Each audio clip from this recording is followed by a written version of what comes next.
एक और बड़ी खबर देखिए, प्रियंका के चुनाव लड़ने पर रॉबर्ट वाड्रा खुश हैं। वाड्रा ने माना कि प्रियंका की मेहनत रंग लाई, प्रियंका का संसद में होना बहुत जरूरी है। रॉबर्ट ने खुद के भी सक्रिय राजनीति में आने की बात कही है। तो देखिए, रॉबर्ट वाड्रा जो कि प्रियंका गांधी के चुनाव लड़ने पर खुश नजर आए, उन्होंने कहा कि प्रियंका गांधी ने खूब मेहनत की और वो मेहनत रंग लाई। प्रियंका का संसद में होना बहुत जरूरी है। सुनिए। मुझे बहुत खुशी है कि प्रियंका वायनाड से चुनाव लड़ेंगी। राहुल ने बहुत अच्छा सोचा, कांग्रेस पार्टी ने सही सोचा कि अब ये सही समय है कि प्रियंका सक्रिय राजनीति जैसे संसद में भाग लें। सांसद के रूप में ज़रूर अपना आगे प्रचार करें, काम करें पार्टी के लिए।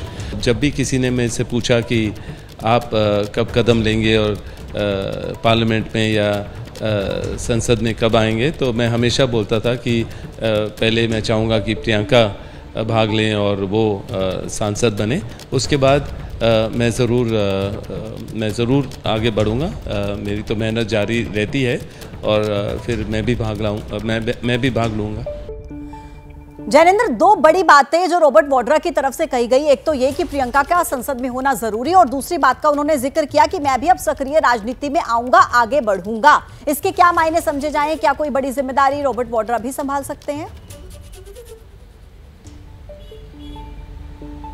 देखिए, रॉबर्ट वाड्रा की खासियत यह है कि वो जो सोचते हैं, जो उनके दिल में होता है, वो खुल करके बोलते हैं। वो बिजनेसमैन है और उसके साथ में समाज सेवी भी हैं। पहली बार नहीं, वो काफ़ी समय से वो कई बार ये इच्छा जता चुके हैं कि वो चाहते हैं कि वो लोगों का प्रतिनिधित्व संसद में करें, लेकिन उन्हें अब तक मौका नहीं मिला है। वो पहले भी कहते रहे कि पहले प्रियंका संसद जाएंगी, इसके बाद वो उनकी बारी आएगी। और अब चूंकि प्रियंका गांधी का संसद पहुंचना एक औपचारिकता है, वायनाड से जीतने में उन्हें बहुत मुश्किल नहीं होगी। एक बार फिर जब हमने उनसे पूछा कि आप कब पहुंचेंगे, उन्होंने कहा कि शायद अगले चुनाव में मैं भाग लूंगा। तो इसके पीछे कांग्रेस की कोई खास रणनीति नहीं है। रॉबर्ट वाड्रा जो महसूस करते हैं, सोचते हैं, जो दिल में होता है वो बोलते हैं, और उनके मन में है कि वो लोगों के काम करते हैं, लोगों से मिलते जुलते हैं। अपने व्यस्त शेड्यूल के बावजूद वो पार्लियामेंट पहुंचे, और वो बात उन्होंने एक बार फिर से दोहराई है। हालांकि कांग्रेस पार्टी के लिए ये थोड़ी असहज स्थिति होती है, क्योंकि वो पहले से परिवारवाद का आरोप लगता है। सोनिया गांधी संसद में, राहुल है, प्रियंका पहुंच रही हैं। ऐसे में रॉबर्ट वाड्रा को कब मौका मिलेगा, ये बड़ा सवाल है। लेकिन रॉबर्ट अपनी तरफ से, लेकिन उनकी तरफ से इच्छा जाहिर की गई है कि हाँ, मैं सक्रिय राजनीति में आऊंगा। जैनेंद्र, आप रहिए मेरे साथ।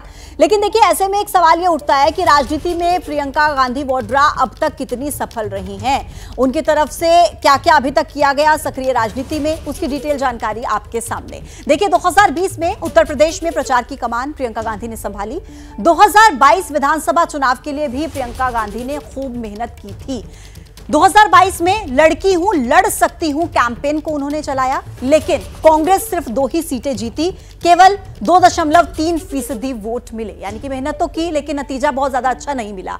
2021 में पंजाब का सियासी घमासान और अमरिंदर सिंह की जगह पर चरणजीत सिंह चन्नी को मुख्यमंत्री बनाने में भूमिका निभाई। इसके अलावा 2020 में राजस्थान के सियासी संकट में भी योगदान रहा, रोल रहा। सचिन पायलट और अशोक गहलोत में समझौता भी कराया। इसके अलावा देख लीजिए, 2024 का हिमाचल विद्रोह, पार्टी को एकजुट रखने में बड़ी भूमिका प्रियंका गांधी की तरफ से निभाई गई। 2024 का लोकसभा चुनाव अभी, जब 17 से ज्यादा राज्यों में 46 सीटों पर रोड शो किया, रैलियां की, कांग्रेस ने अमेठी, रायबरेली समेत 21 सीटें जीत ली। तो कहीं ना कहीं ये बड़ी जीत के तौर पर देखा जा रहा है। और विनेश हमारे साथ इस वक्त सीधे कनेक्ट हैं। विनेश, प्रियंका गांधी ने जो अभी तक पिछले 4-5 सालों में मेहनत की है, उस मेहनत का नतीजा इस बार के लोकसभा चुनाव में नजर आया है?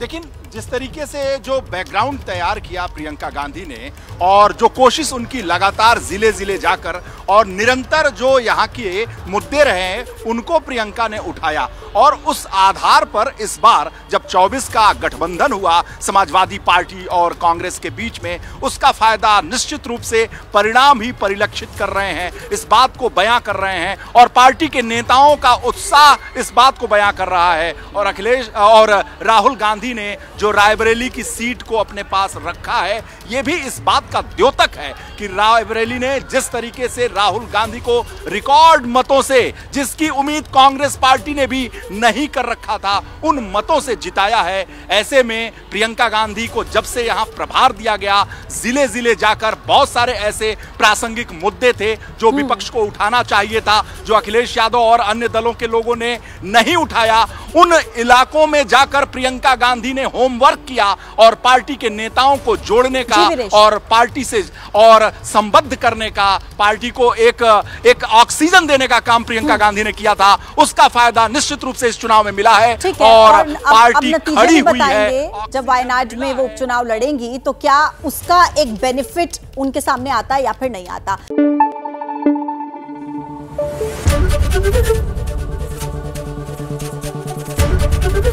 एबीपी न्यूज आपको रखे आगे।